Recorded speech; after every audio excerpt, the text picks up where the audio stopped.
حضرت علی رضی اللہ تعالی عنہ روایت کرتے ہیں، آپ فرماتے ہیں کہ رسول اللہ صلی اللہ علیہ وسلم نے فرمایا، اے میرے صحابہ، اے میرے غلاموں، مجھے کچھ خوف نہیں۔ عرض کی یا رسول اللہ کس بات کا؟ آقا کریم نے فرمایا کہ اللہ رب العزت رحمان بھی ہے، رحیم بھی ہے، وہ مالک لم یزل ہے، وہ میرے سے محبت کرنے والا ہے، میری امت سے بھی محبت فرمانے والا ہے۔ عرض کی یا رسول اللہ صلی اللہ علیہ وسلم کیسے؟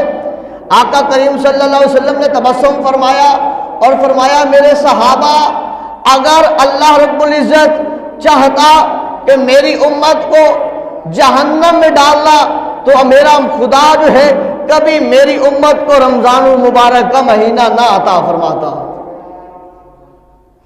آقا کریم نے فرمایا، میرے صحابہ